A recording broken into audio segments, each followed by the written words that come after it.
안녕하세요. 공문 읽어주는 남자 100%입니다. 오늘은 2월 말에 탑재된 2024 교육활동 보호 강화 종합대책 공문을 선생님들과 함께 읽어보려고 합니다.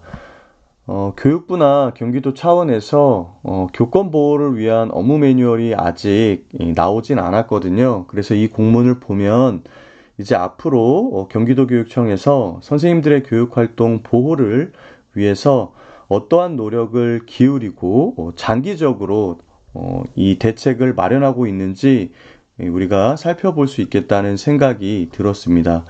이 두 번째 장에는 이 종합대책과 관련된 요약본이 제시가 되어 있습니다. 그래서 비전을 먼저 보시면 선생님이 존경받고 학생이 존중받는 안전하고 행복한 학교가 비전입니다. 그래서 가르치는 사람과 또 배우는 학생이 모두 존경과 존중 받는 문화 속에서 학생의 성장을 지원하는 그런 학교 문화를 만들겠다라는 의지가 좀 보이고요.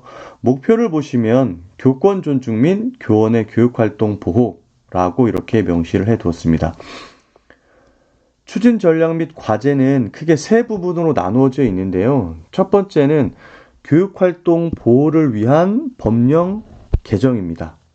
두 번째는 교육활동 보호 시스템 강화, 세 번째는 교육활동 보호 문화 조성, 이렇게 세 가지를 제시했습니다. 그래서 작년부터 교권 강화를 위한 법령 개정이 일부 이루어졌고 또 일부는 반영이 안 돼서 교원단체나 이 시도교육감 협의회 또 이 교육부를 포함한 사자 협의체 등에서 계속해서 논의가 되고 있는 것으로 알고 있습니다. 그래서 첫 번째가 초중등 유아를 포함한 교육법, 교원지휘법, 아동학대 처벌법 등 법령을 개정하려고 한다라는 부분이고요. 이 부분이 아무래도 이제 쟁점이지 않을까 싶습니다. 이 부분이.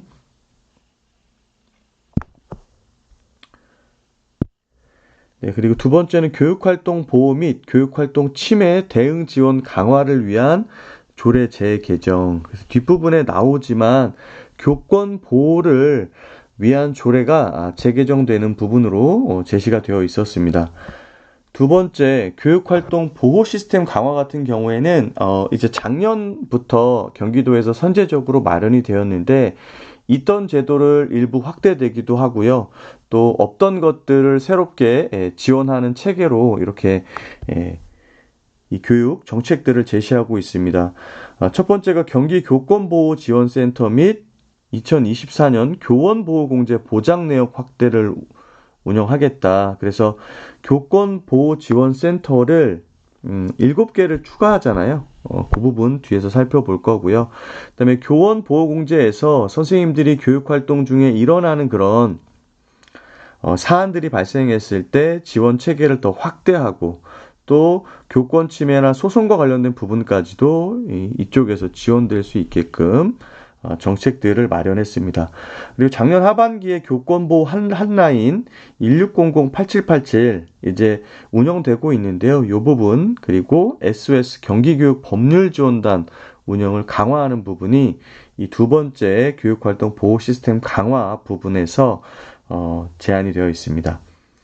아동학대 신고 대응 교육감 의견서도 작년부터 이제 시행이 되었는데요. 이런 것들을 조금 더 적극적으로 하겠다. 그리고 아동학대 피신고 교원에 대한 보호도 적극적으로 해 나가겠다라는 겁니다.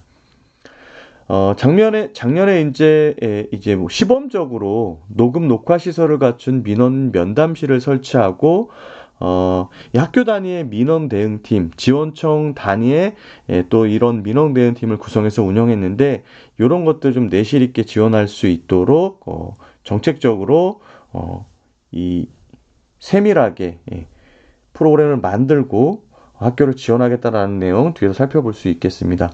또 학교 방문 사전 예약 시스템 안내 및 학부모 소통 시스템 구축 운영하고요.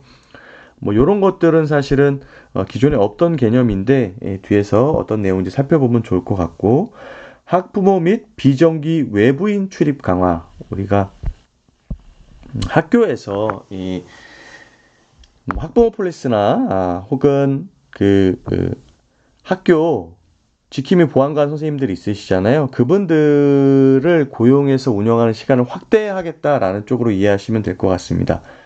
또 순직 지원 업무 담당자를 지정해서 운영을 하겠다. 근데 저는 읽으면서 이게 좀 마음이 굉장히 아프고 안타깝다라는 생각이 들었습니다. 세 번째, 교육활동 보호 문화 조성인데요. 학생 생활 규정 안내 및 학생 생활 지도를 지원하겠다. 그래서 아이들이 학교 안에서 아이들이 교육 활동을 방해하게 되는 그런 아주 사소한 순간순간부터 선생님들이 이 생활 지도를 할 수 있게끔 지원함으로써 사전에 교육 활동 침해 관련된 부분들을 예방할 수 있도록 이렇게 지원을 하는 부분이고요. 또 학교 안에서 이제 분리교육을 하는데 그걸 넘어서서 학교 안에서 해결이 안 되는 친구들을 위해서 학교 밖 분리교육 프로그램을 운영하고요. 교육활동 보호를 위한 학교 교육과정을 운영 지원한다고 합니다. 또 신규 저경력 교사나 유치원 특수교사처럼 좀 생활지도에서 어려움을 겪고 있는 선생님을 대상으로 해서 필요한 역량을 강화하고 교육활동을 맞춤형으로 보호할 수 있는 그런 정책들을 지원하고자 하고요. 그리고 마지막으로 올해 초에 임태 교육감님 인터뷰에서도 이야기가 나왔었는데 교육활동 보호를 위한 학부모 교육을 강화하겠다라는 부분이 교육활동 보호 문화 조성과 관련된 부분에서 제시가 되어 있습니다. 2024 중점 추진과제 확대되는 부분을 보면 경기교권보호지원센터가 6개였는데 7개를 추가로 설치를 해서 총 13개가 운영이 되고요. 교원 보호공제의 보장 내용을 확대한다고 합니다.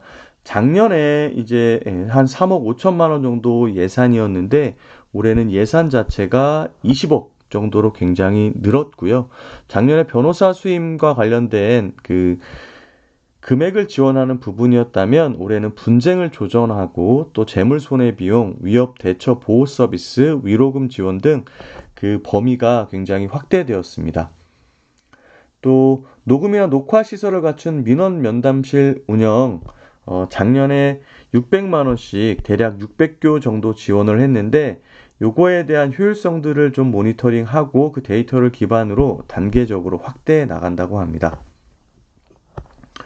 학부모 소통 시스템 구축 운영 같은 경우는 올해 이제 신설이 된 건데요. 이 교사의 개인정보 노출을 하지 않으면서도 학부모와 원활하게 소통할 수 있는 시스템을 구축하겠다고 합니다. 그래서 여기에는 뭐 학교 방문, 사전 예약 및 학부모 소통 시스템 구축 운영, 이게 올해 하반기에 이제 시범적으로 운영이 될 것 같고요.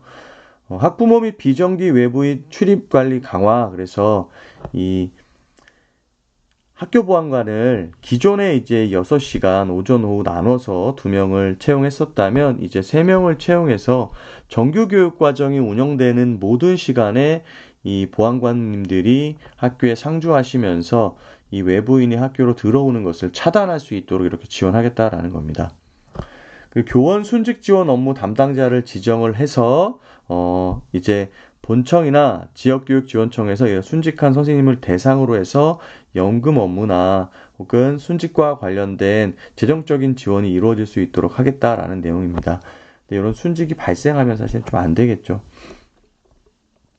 그래서 이러한 교육활동 보호를 위해서 생활인성 교육과 운영지원과 교육 역량정책과 학교 업무 개선 담당관, 교원 인사과, 학교 안전과, 교육과정 정책과, 특수교육과, 유아교육과, 행정 역량정책과 등 굉장히 많은 이 경기도교육청 부서들이 칸막이를 없애고 이 통합적으로 지원 사업을 운영하기 위해서 나섰다라는 것들이 이 표를 통해서 우리가 확인할 수 있습니다.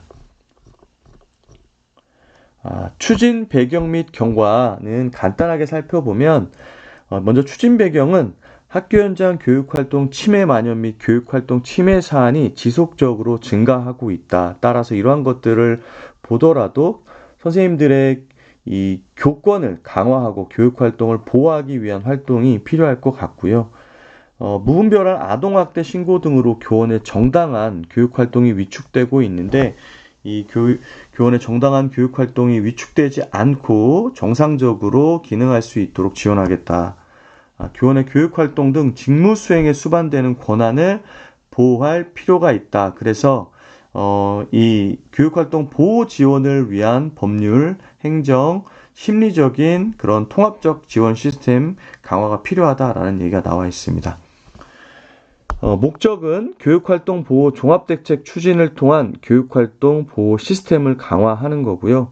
두 번째는 교육활동 보호 종합대책의 현장 체감도 제고 및 안정적인 현장 안착을 추진한다고 합니다.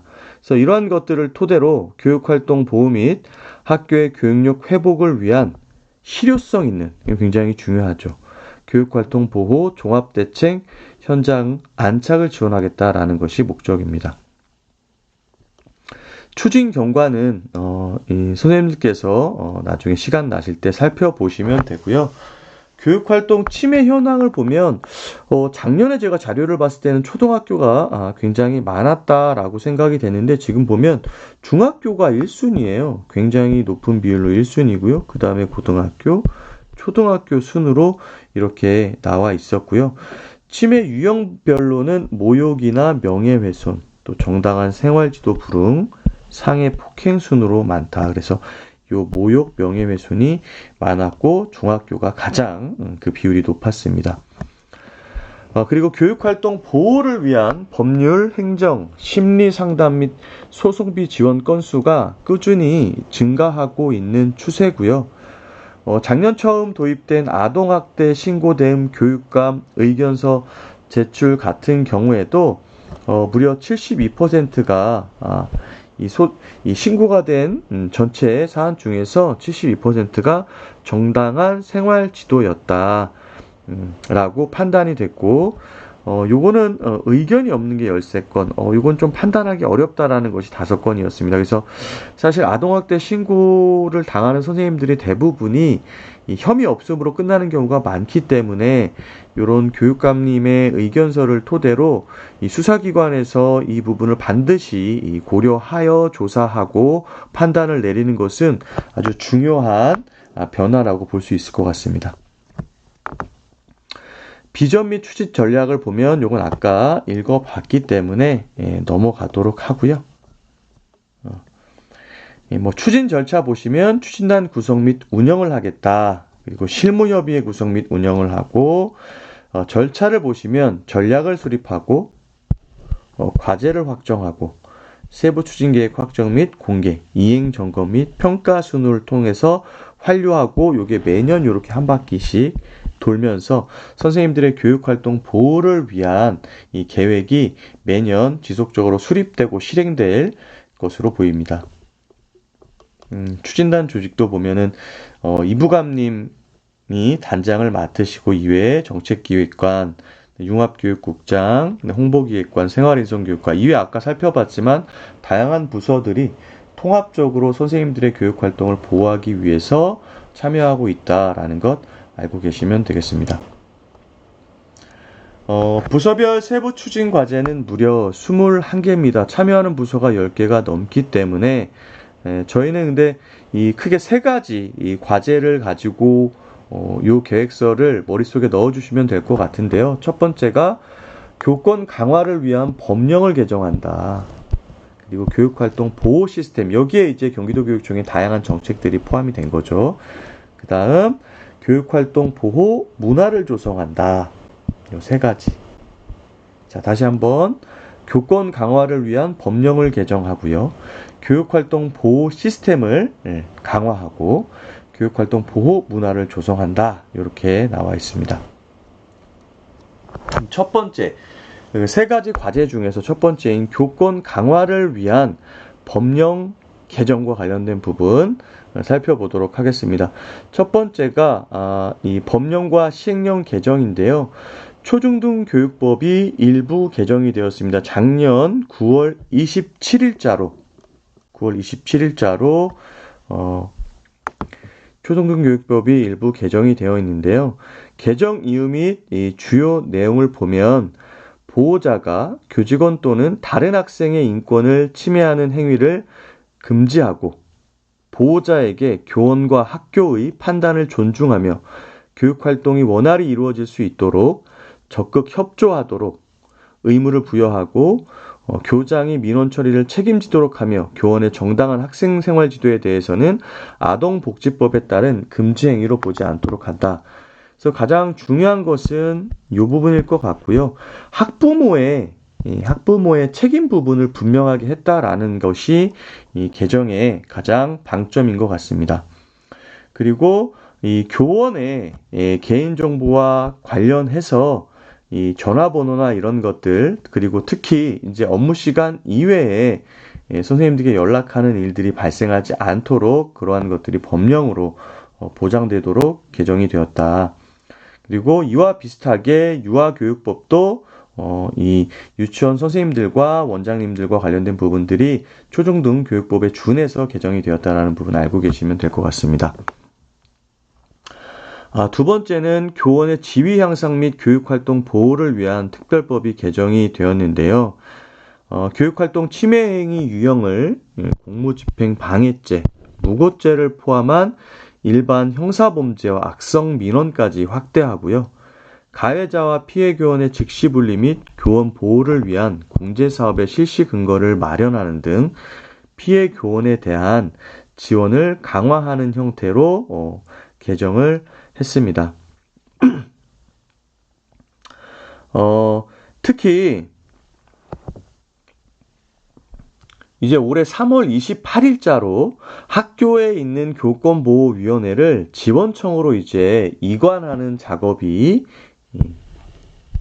이루어질 거고요. 그러면 학교 안에서 내 식구를 감싸기 위해서 그런다라는 공정성에 대한 시시비비 없이 명확하게 교육활동 침해 사안에 대한 학생이나 학부모 이외에 기타 사항에 대해서도 아무래도 학교 업무도 줄이면서도 공정하고 균형 있게 해결할 수 있을 것 같다라는 생각이 들고요.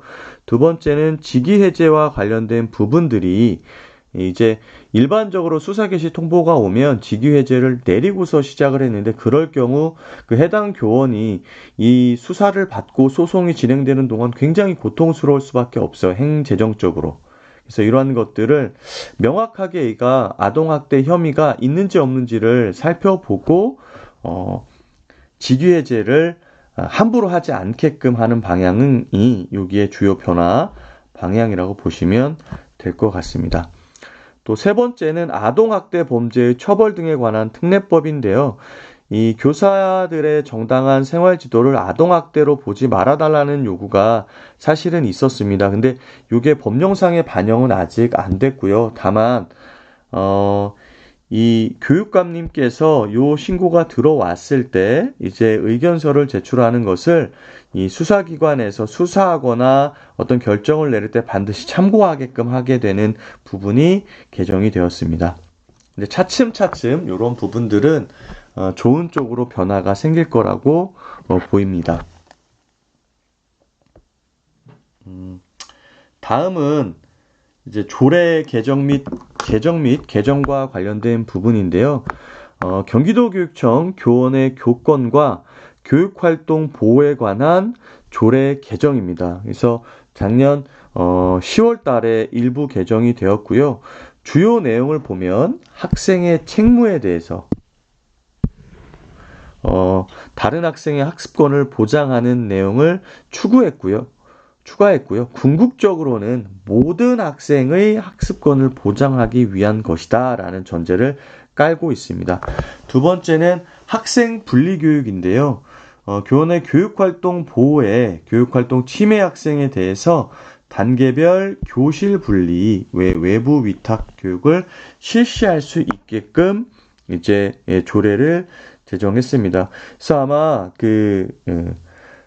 학생 분리지도비와 관련된 공문이 학교로 나갔을 겁니다. 거기 보면 교원의 학생 생활지도에 관한 고시에 따른 분리지도, 그러니까 별도의 공간으로 분리지도가 있잖아요. 근데 보통 3호, 4호 관련입니다. 근데 그것 이외에도 학교 폭력으로 인해서 분리된 학생, 그 다음에 교육활동 침해를 통해서 분리된 학생에 대해서도 이렇게 분리지도비를 이 해당 선생님께 드릴 수 있도록 하는 제도가 마련이 되었거든요. 근데 보면 여기에서도 이제 분리가 나옵니다. 그래서 앞으로 이제 학생을 분리하는 단계가 생활지도와 관련된 부분, 학교폭력 관련된 부분, 그리고 교육활동 침해와 관련된 부분들이 있는데 이런 것들이 좀 통합적으로 도교육청 차원에서 지원이 될 필요가 있겠다라는 생각이 듭니다. 악성 민원 대응 같은 경우에 교원에 대한 민원 등의 조사 관리에 학교장은 소속 교원의 정당한 교육 활동을 침해한다고 판단되는 의도적이고 반복적인 민원에 대해서 고발 등 조치를 할 수 있고요. 학교 안에서 안 되는 민원, 보통은 그동안에는 악성이라고 안 하고 특수 민원이라고 했었는데 그러한 것들을 이제 지원청으로 이제 이첩을 해서 진행할 수 있도록 하는 방안들도 사실은 지금 마련되어 있습니다. 상담 민원인 업무 이제 교원이 교육 활동에 전념할 수 있도록 사전 예약 시스템, 구축과 녹음, 녹화 시설 등을 갖춘 민원 및 상담 전용 공간을 마련하게 될 것 같습니다. 앞에서 살펴봤습니다. 그리고 가칭 학교 구성원의 권리와 책임에 관한 조례 제정인데요. 작년에 학생인권조례 개정과 관련된 부분이 이제 경기도 의회에서 보류가 됐습니다. 그 이유가 이 학생과 관련된 권리와 책임만을 다룰 것이 아니라 학교 구성원 모두의 권리와 책임을 함께 조례 안에 담을 필요가 있겠다라는 부분이었거든요. 여기 제시가 되어 있는데요. 그래서 올해 상반기에는 이 학교 구성원의 권리와 책임에 관한 조례 제정과 관련된 TF팀 구성 및 운영, 또 유사조례 검토하고 청문회 등을 거쳐서 4월경에는 공포를 할 예정이라고 합니다. 그래서 주요 내용을 보면 권리와 책임 부분에서는 학교 구성원의 상호 존중을 위한 교육 활동에서 학생, 교직원, 보호자의 권리와 책임에 관한 내용을 명시할 것이고요. 여기에서는 학생뿐만 아니라 교원 보호자, 즉 교원 공동체 모두의 보장과 권리 보장과 권리에 따른 책임을 규정하려고 합니다. 그리고 두 번째는 권리 구제인데요. 학생이든 학부모든 교직원이든 권리 침해에 대한 상담 및 구제를 위한 생활 인성 담당관을 임명한다고 합니다. 그래서 이 학교폭력 업무 가이드에도 학교폭력 피해 학생에 대한 그런 구제 담당관을 임명한다고 하는데 이런 것들을 여기서 총체적으로 좀 지원하지 않을까 싶습니다. 그리고 중재 조정자문기구를 통해서 학생의 권리 침해, 교육활동 침해 등 학교 내 갈등 사안을 위한 자문기구 구성 및 운영을 하겠다. 요 화해중재단과 관련된 법적 근거를 마련하겠다라는 걸로 보입니다. 이제 주요 과제 두 번째가 교육활동 보호 시스템 강화입니다. 여기에는 이제 작년부터 선제적으로 경기도교육청이 마련해서 운영하는 부분들이 있고요. 이외에 올해 신설되는 부분들도 있습니다. 경기 교권보호지원센터 확대 운영. 요거는 저희들이 몇 번 공부를 했습니다. 그래서 7개가 더 생겨서 13개 센터로 확대 운영이 되고요. 1600-8787 한라인 운영하고 SS 경기교육 법률지원단을 운영해서 선생님 대상으로 법률 행정 심리상담 서비스를 지원한다고 합니다. 이 교육활동 보호 센터의 예방교육 기능을 강화하고요. 지역 거점센터의 실용 기능을 보완해서 현장 밀착형 지원 체계를 정립한다고 합니다. 그래서 이게 이제 주요 내용으로 보시면 될 것 같고요. 이 센터에서는 교육활동 침해 사안을 지원하는데 일반적으로는 변호사를 포함한 긴급 지원팀을 해당 사안이 발생한 학교에 파견해서 이 맞춤형으로 지원할 수 있도록 한다가 이 내용의 골자라고 볼 수 있고요. 교원 심리정서 상담과 관련된 것들을 또 지원하고요. 지역 교권보호위원회를 지원청으로 이관을 해서 교육활동 침해 관련 교원보호, 침해자 조치를 위한 교권보호위원회 심의까지를 교육지원청에서 이제 운영하게 됩니다.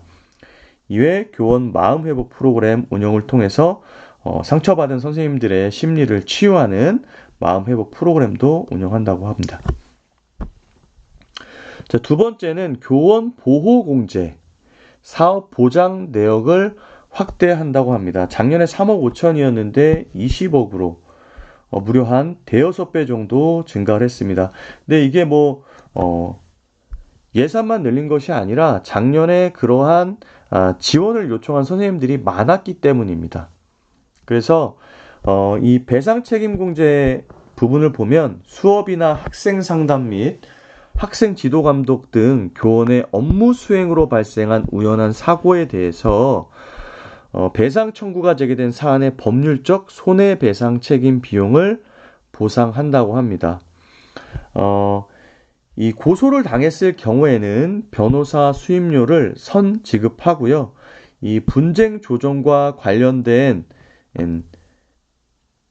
부분에서도 사안 초기부터 이제 변호사가 개입해서 손해사정이나 합의 등 분쟁 조정 서비스를 제공하는 것이 올해 신설되었습니다. 민사소송 재반 비용과 관련된 부분도 이제 지급을 하는데요. 사건당 3억 2천만 원 정도로 이 지원을 받으실 수 있고요. 형사소송에 있어서도 사건당 7천만 원까지 이 소송 비용을 지급받으실 수 있습니다. 다만 재판 결과 유죄 판결 및 아동보호 사건 등으로 이 범죄 행위가 인정되는 경우에는 제외를 합니다. 기소유예는 가능합니다. 다만 또 재물 손해 비용도 지원을 하는데요. 교육활동 침해 행위로 인해 교원의 재산상 손해를 입은 경우 보전 비용을 지원하고요. 위협을 받게 되었을 경우에는 이렇게 난입이나 부당한 보상 강요 등 위협을 받게 되었을 경우에는 경호 서비스도 지원을 받을 수 있습니다. 근데 여기는 횟수와 금액에 제한이 있는 것 같아요. 또 중대한 학교 교육활동 침해 사안으로 폭력이나 강력범죄, 정신건강의학과 진단, 명예훼손에 따른 부분이 발생했을 경우에는 위로금을 또 지원을 하는 쪽으로 이 배상 책임 공제가 확대가 되었습니다. 두 번째는 교권보호 한라인 및 법률 지원단 운영을 강화하는데요. 이거는 작년에 우리가 살펴봤기 때문에 넘어가도록 하고요. 전화를 하면 1번을 누르면 이제 심리상담이 진행이 되고요. 2번을 누르면 법률 행정상담이 진행이 되는데 이 법률 행정상담 같은 경우에는 장학사나 변호사 연결돼서 실시가 된다고 합니다. 그리고 이 상담 같은 경우에는 교권 전담 상담사가 연결돼서 상담을 한다고 하고요. 여기 이제 각 지역별 번호가 나와 있는데 아마 안내를 해주실 것 같아요. 그다음에 SOS 경기교육 법률지원단도 작년 하반기에 신설이 되었습니다.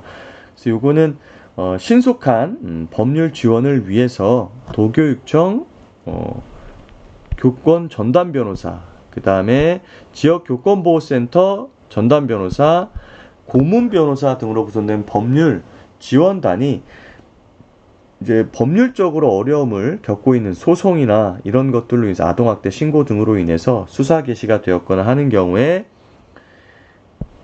교원을 보호하기 위한 법률 서비스를 지원하게 됩니다. 그래서 사안 발생 초기부터 아까 긴급 지원 서비스라고 했었잖아요. 적극적으로 이 해당 교원을 지원해서 선생님께서 교육활동에 전념할 수 있도록 환경을 조성하겠다. 결과적으로 보면 민원이든 고소고발 신고 사건이든 교사 개인이 감당하지 않고 경기도교육청 혹은 지역교육지원청 수준에서 이 기관에서 대응하는 형태로의 변화를 그려가고 있다라고 보시면 될 것 같습니다. 이건 그렇게 살펴보시면 될 것 같고요. 다음은 아동학대 신고 대응 교육감 의견서 제출입니다. 교원의 정당한 생활지도에 대해 아동학대 범죄로 신고되어 조사 또는 수사가 진행되는 경우에는 신속한 의견서를 제출을 해서 이게 교원의 정당한 생활지도였음을 확인받고 그 확인받은 자료가 수사나 어떤 이 선생님의 범죄 여부 판단에 영향을 미칠 수 있도록 하겠다라는 겁니다. 그래서 제출 기한을 보면 아동학대 신고사항 정보 접수 이내 7일 이내에 이제 교육감 의견서를 조사나 수사기관, 요건 이제 지자체 그리고 경찰, 검찰에 제출을 하도록 되어 있습니다. 자, 흐름도를 좀 보면요. 신고 접수를 했어요. 조사, 수사기관에서. 그러면 보통은 교육지원청으로 수사 개시 통보서를 이제 주게 됩니다. 1일 이내에 하라고 나와 있습니다. 그러면 이 지원청에서는 해당 사항을 3일 이내에 확인을 하고요. 이 정당한 생활지도 여부 판단을 지원청에서 해야 됩니다. 그래서 이게 정당하다 혹은 정당하지 않다라고 하는 확인서를 작성해서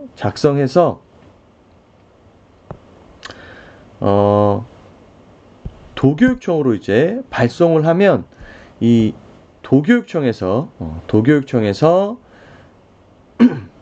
신고사항 공유 7일 이내, 여기서부터 여기까지가 7일 이내입니다.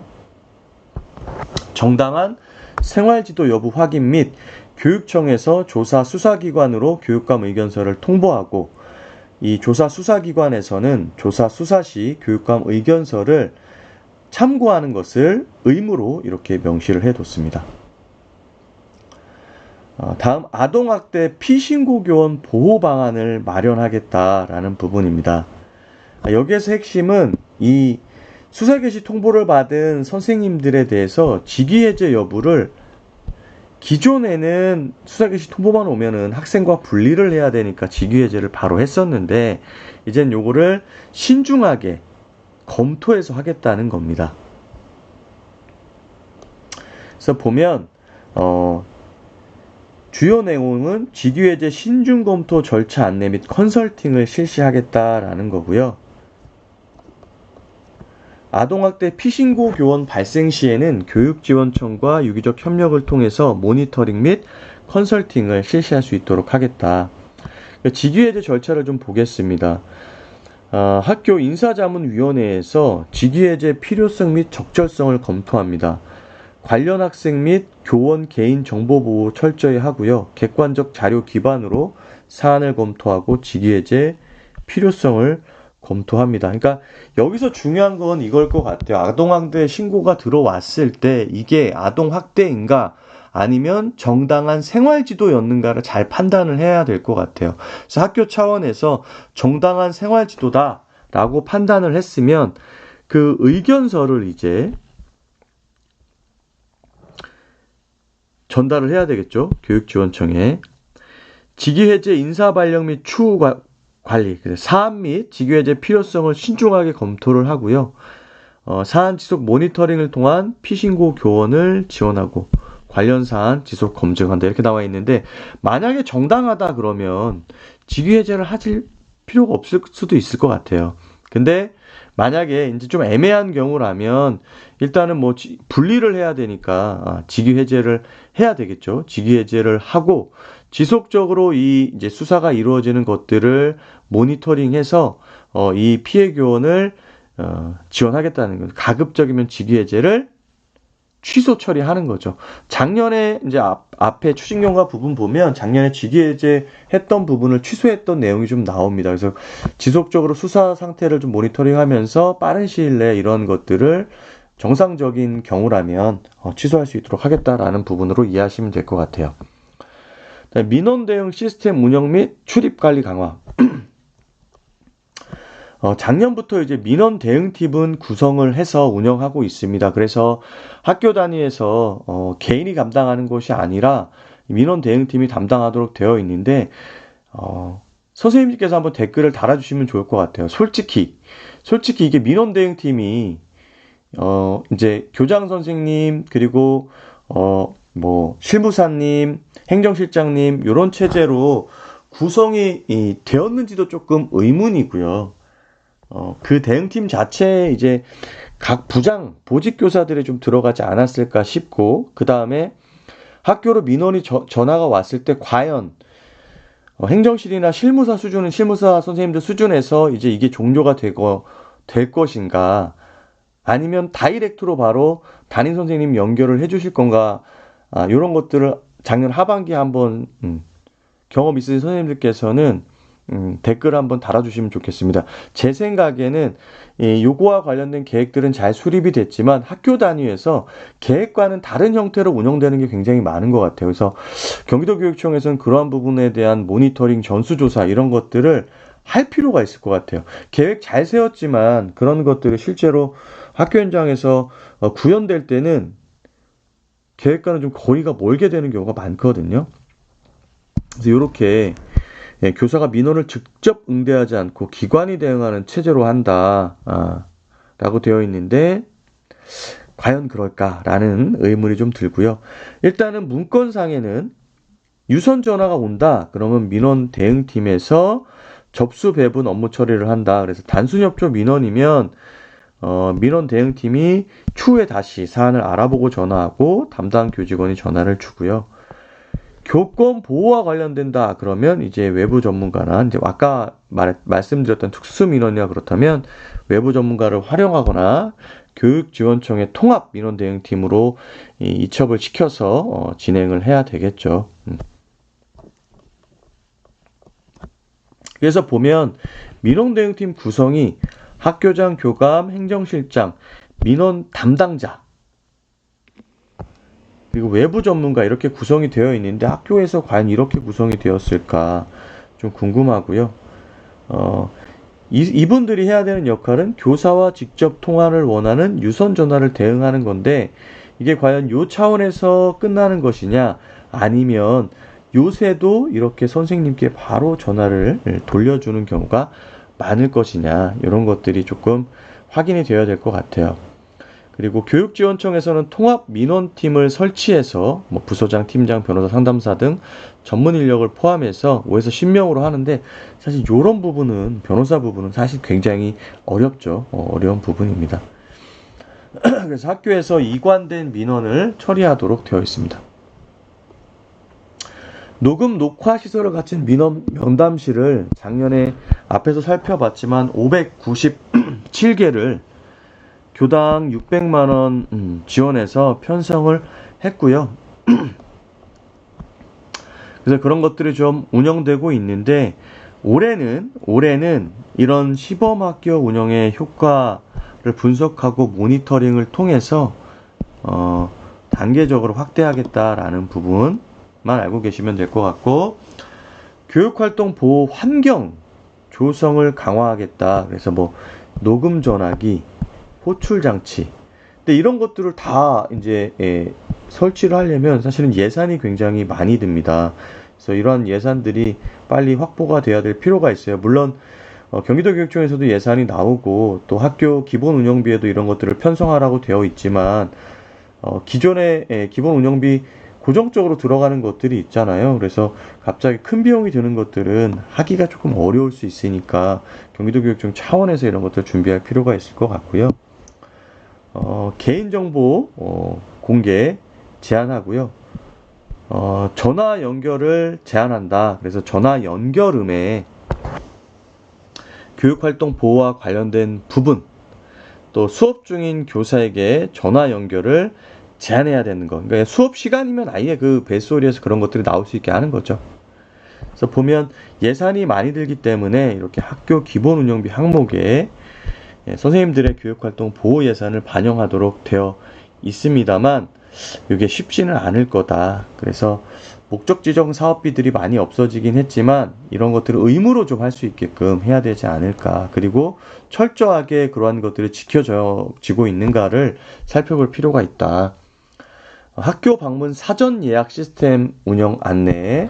그래서 요거를 위해서는 사실은 이 외부인이 학교로 진입하는 단계에서부터 명확하게 이 준비가 될 필요가 있습니다.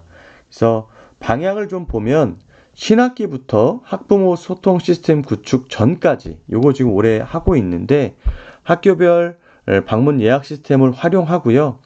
사전에 이제 방문 목적이나 대상, 일시 등을 예약하고 승인된 경우에만 학교를 방문할 수 있게끔 하겠다라고 하고 있습니다. 근데 이것도 조금 어려움이 있나 봐요. 그래서 지금 알림이 어플 같은 거 하는 경우에는 이런 걸 통해서 뭐 예를 들면 이걸 사용하고 계신 분이 있고 그렇지 않은 경우가 있을 때는 전화를 쓴다 이런 내용입니다. 방문 대상 및 일시를 선택하고요. 예약하고 승인을 받고 출입증 생성 및 등록하고 학교 출입을 하게 됩니다. 교육부 차원에서 보면 교문에서 학교 지킴이 보안관 선생님이 있으면 거기서 이제 전화가 오면 이 민원 대응 담당자가 교문까지 나가서 동행해서 민원실로 이렇게 데려오는 걸로 되어 있었습니다. 그렇게 보시면 될 것 같고요. 이 시스템은 이제 10월쯤에 개통이 될 예정이다.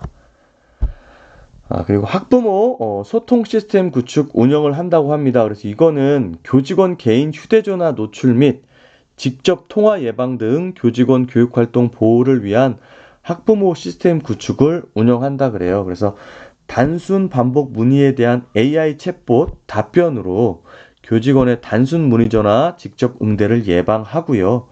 그 다음에 학교 방문 사전 예약 시스템 구축 시범 운영하고 학교별 자율선택 이용 안내로 교원의 교육활동 보호 및 개인 전화번호 노출을 예방한다고 합니다. 지금 경기도교육청 차원에서는 선생님들의 투넘버링 서비스를 지원하려고 하는 것 같아요. 그러면 개인 번호가 아니더라도 전화를 걸었을 때 개인 번호가 아닌 이제 이 학교에서 부여한 번호를 토대로 연락을 주고받기 때문에 개인정보가 보호될 수 있을 것 같습니다. 그 내용이 이제 여기 나와 있어요. 이거 살펴보시면 될 것 같고요. 학부모 및 비정기 외부인 출입 관리를 강화한다. 그래서 요거의 골자는 학교 안전지킴이를 확대 운영하는 겁니다. 그래서 작년 같은 경우에는 2명, 오전, 오후 나눠서 이렇게 3시간 운영했는데 이제는 올해는 3명을 채용해서 상시적으로 지원할 수 있게끔 하겠다. 그리고 학교 수도 굉장히 늘었습니다. 활동 내용 같은 경우에는 출입 관리만 했었는데 교내외 순찰까지도 이렇게 확대해서 할 계획이라고 하는데 요거는 이렇게 시범학교 대상으로 해서 진행을 한다고 합니다. 요거 좀 마음 아픈 일이었는데 순직 지원 업무 담당자를 지정한다 그래요. 그래서 이 순직 유족 구별을 관련된 업무를 할 수 있는 담당자를 지정해서 공무로 인한 사망에 대하여 유족에게 순직 유족 급여 청구를 위한 절차 및 안내 지원을 한다고 합니다. 그래서 이 본청 직속기관이나 교육지원청 공무원연금 업무 담당자가 이 업무를 담당하게 되는데 청구인 같은 경우에는 구비 서류를 토대해서 연금 취급기관에 제출을 하고요. 연금 취급기관에서는 관련 서류를 확인해서 공단에 이송하고 공단에서는 사실관계 및 확인을 조사해서 인사혁신처로 보내면 인사혁신처에서는 공무원 재해 보상심의위에 심의를 하고 결과 통보를 토대로 순직 유족급여를 지급한다고 합니다.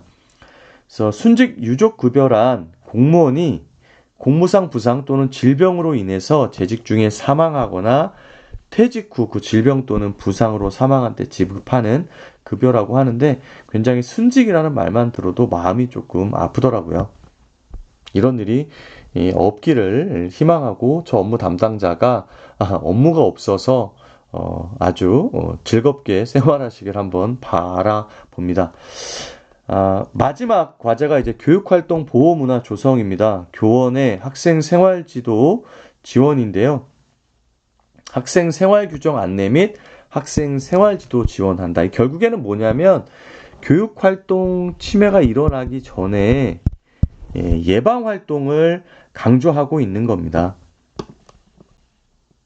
그래서 학교 구성원의 교육적 합의를 통해 학칙을 개정하고 분리지도 방안을 마련하고요. 교원이 교육활동에 전념할 수 있도록 교육활동 보호와 학생 생활지도 운영을 지원한다고 합니다.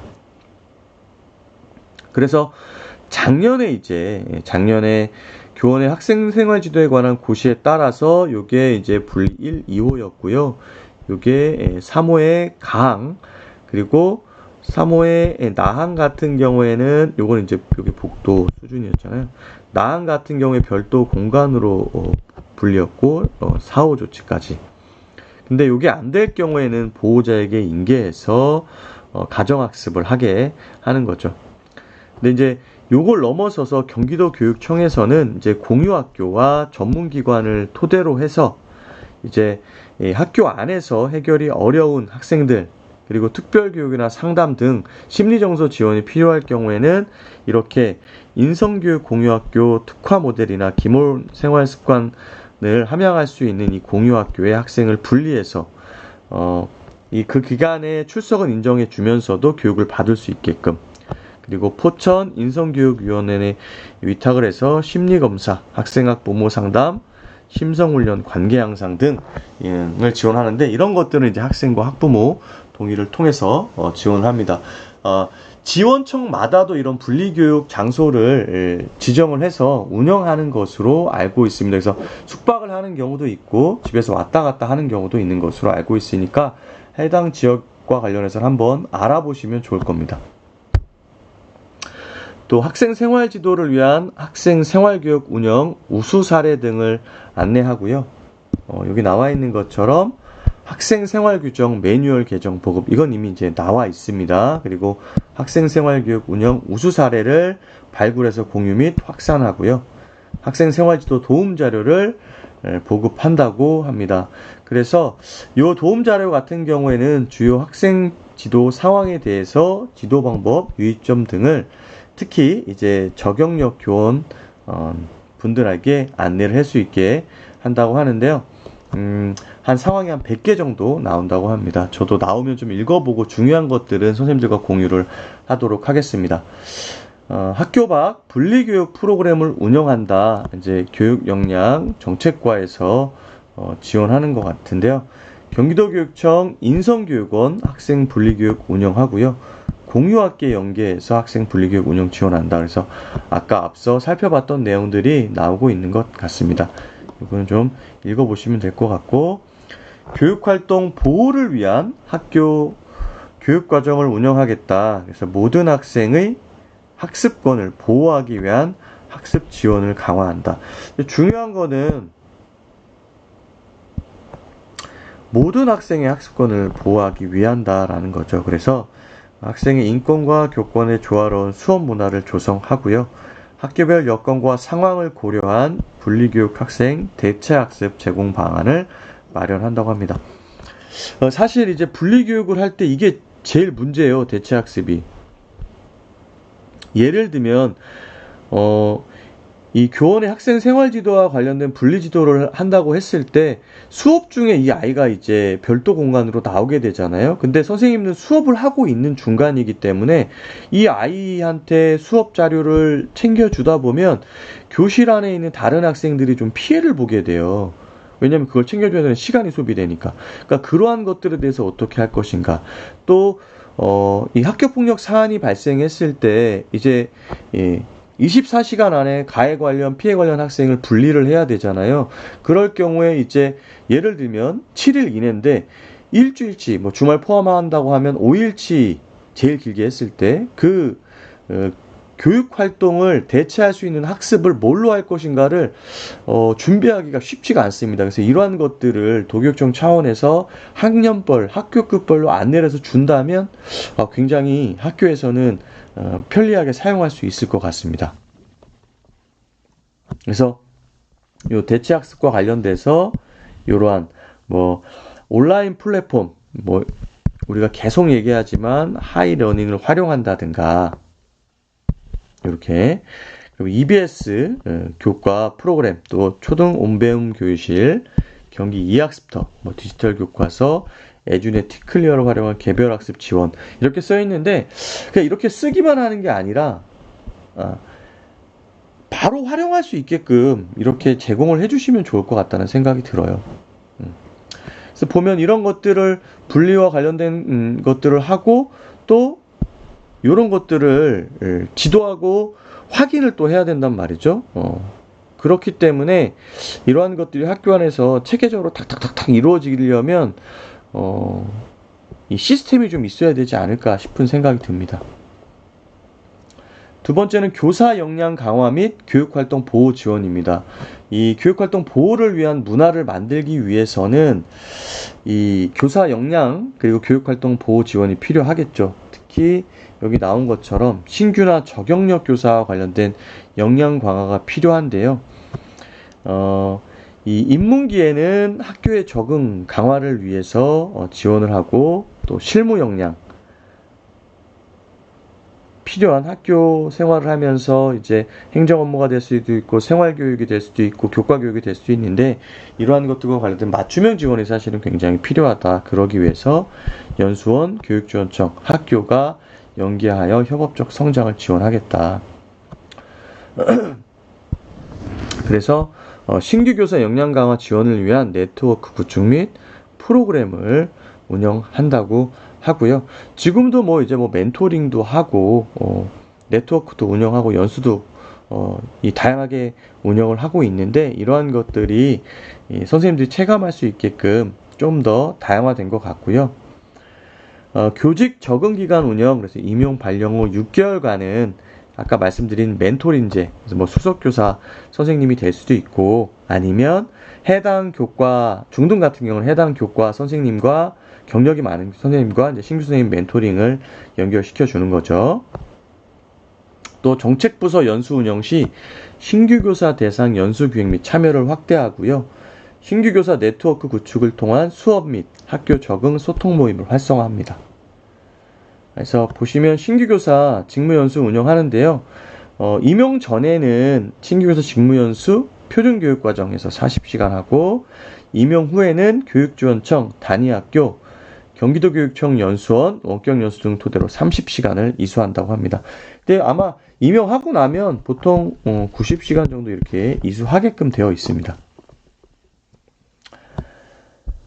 처음 학교 교육활동 보호 지원. 그래서 요거는 유치원과 관련된 부분인데요. 이 부분도 사실은 이제 초중등 학교에 준해서 적용이 된다라고 보시면 될 것 같습니다. 한번 읽어보시면 되고요. 이제 특수교사 교육활동 같은 경우에도 어려움이 굉장히 좀 많으시잖아요. 아이들이 뭐 이제 아무래도 지원해줘야 되는 부분들이 있고 일반 학생에 비해서는 이제 과격한 제스처나 이런 것들이 나올 수 있기 때문에 이 특수교사 선생님들의 정당한 교육활동 보호와 관련된 제도가 반드시 필요할 것 같아요. 그래서 크게 네 가지인데 피해 예방 및 보상 방안을 마련하고요. 심리정서 회복을 위한 긴급 지원 시스템, 또 교사의 수업권과 학생의 학습권 보호를 위한 맞춤형 행동 지원을 하고요. 교육활동 보호를 위한 역량 강화를 지원한다고 합니다. 그래서 주요 내용을 보면 이 2024학년도 교원 보호공제 사업에서 특수교육 피해 보상 방안을 마련한다 그래요. 그래서 이 교육활동 침해 행위 발생했을 경우에 위로금이나 물품 피해 등 보상금을 지급하고요. 이 특수교육 지원 대상 학생의 돌발 및 과잉 행동으로 인해서 신체적 정신적 피해가 발생했을 때도 이 보상을 받을 수 있다고 합니다. 또 수업 방해 학생에 대해서는 단계별로 분리해서 학생의 학습권과 교권을 보호하는데요. 이 통합학급에서 분리하는 경우에는 적절한 지원 방안을 마련하되 특수학급이 이 분리장소의 징벌적 장소로 활용되어서는 안 된다라는 부분이 명시가 되어 있습니다. 그래서 통합학급에서 공부를 해야 되는 학생이 이 특수학급으로 이동하는 것이 이 징벌로 인식되지 않도록 해라라는 것 같아요. 그리고 긴급지원 같은 경우에는 특수교사 교육활동 보호를 위한 원스톱 긴급 현장 지원을 한다고 합니다. 이게 뭐냐면 이제 복잡한 절차 없이 굉장히 신속하게 특수교육 지원 대상 학생의 심각한 행동 문제로 인해서 학교 현장에 이 교육활동 침해 등 곤란한 상황이 발생했을 때 해당 선생님과 학생을 함께 보호하기 위한 즉시 대응 시스템이라고 보시면 될 것 같습니다. 그래서 이런 상황이 발생했을 때 이 장애학생 행동지원단 및 행동지원 신속대응팀 연계 교사 지원 방안을 마련하고요. 지원 전문가 인력풀을 확보하고 특히 이 치료 등 신체적으로 피해가 있을 경우에는 이 결혼을 대체할 수 있는 교사를 긴급하게 지원할 수 있도록 준비를 했다고 합니다. 또 교원에 아까 살펴본 것처럼 신체적 정신적 피해와 관련된 부분에 있어서 예방할 수 있는 예산을 학교에 편성을 하고요. 자기를 보호하고 또 심리를 지원할 수 있는 연수와 프로그램을 확대 운영한다고 합니다. 그래서 예산이 한 1억 정도 책정이 되어 있는 것 같습니다. 그리고 행동 지원 부분에서는 행동 분석에 따라서 단계별 맞춤형 행동 지원을 하는데요.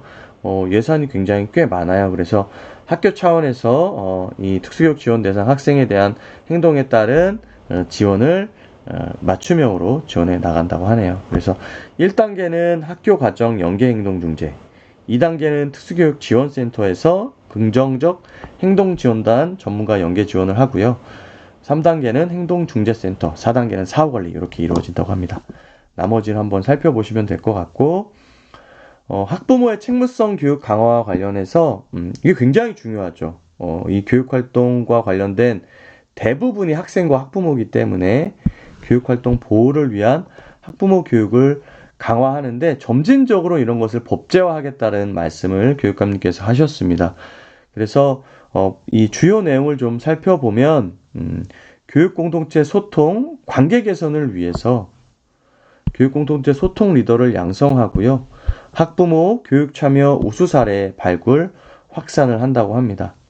또 신입생 학부모 대상 집중 교육을 통해서 학교급 간 전환기 학부모 대상 신입생 학부모 교육을 운영한다 그래요. 이게 이제 유치원에서 선생님들이 아이들에게 제공하던 것들이 초등학교로 가면 제공이 안 될 가능성이 높고 또 초등학교 때 챙겨주던 선생님들의 이 교육 방식이 또 중학교나 고등학교로 가면 그게 달라지기 때문에 이러한 것들에 대한 인식 전환을 위한 이제 뭐 대면 교육, 또 온라인 교육, 또 다양한 연수기관을 활용한 교육들이 이루어질 것 같아요. 그리고 이 학부모 상담 같은 경우에는 가정과 연계해서 아이들의 인성교육이 이루어질 수 있도록 이 학부모 상담을 운영하고요.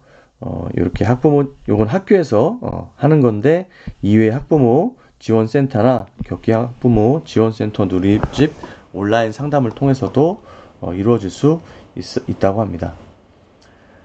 밑에는 이제 홍보 및 모니터링 계획이 나와 있는데요. 교육활동 보호 홍보 강화 및 현장 모니터링을 하겠다. 그래서 모니터링한 결과를 토대로 해서 정책을 개선해 나가겠다는 거고요. 여기 보시면 이제 모니터링단을 어떻게 운영하겠다라는 것이 나와 있는데 분기별 1회 이상 이런 교육활동 보호 종합대책이 잘 시행되고 있는지 살펴보겠다. 그리고 여기 밑에 이제 추진 일정들이 쭉 나와 있습니다. 이렇게 해서 대략적으로 1시간 가량 이 경기도교육청 수준에서의 교육활동 보호 강화 종합대책을 살펴봤는데요. 예방이 무엇보다 중요하다는 생각이 듭니다. 그래서 교육활동 보호와 관련된 문화를 조성하기 위해서는 교육공동체, 학생, 학부모, 교직원 대상으로 한 예방활동이 선행되어야 할 것 같고요. 그리고 그럼에도 불구하고 이제 사안이 발생했을 때는 다양한 시스템들을 통해서 선생님 개인이 아니라 기관이 해당 문제에 대응해서 조속한 시일 내에 문제를 해결하고 선생님들이 교육활동에 전념해서 원래 교육의 본질, 선생님들의 역할에 충실할 수 있도록 하는 것이 중요하다라는 생각이 들었습니다. 오늘도 함께 해주신 선생님들 굉장히 감사드리고요. 요즘 아무래도 3월이다 보니까 뭐 다양한 업무들로 인해서 저도 이 영상을 찍어 올릴 시간이 좀 부족하긴 합니다. 그럼에도 불구하고 기다려 주시고 또 응원해 주신 선생님들이 있기 때문에 또 용기를 내서 이렇게 또 찍어서 탑재를 할 수 있는 것 같습니다. 이제 겨울이 지나가고 봄이 오고 있습니다. 선생님들 마음에도 따뜻한 봄바람과 그리고 향기 나는 봄꽃들이 피어나는 그런 하루하루 되시길 바라겠습니다. 구독과 좋아요 부탁드리고요. 응원의 댓글 그리고 함께 공부하고 싶은 공문이 있으시면 남겨주시면 참고해서 동영상 제작해서 올리도록 하겠습니다. 평안한 밤 되십시오. 감사합니다.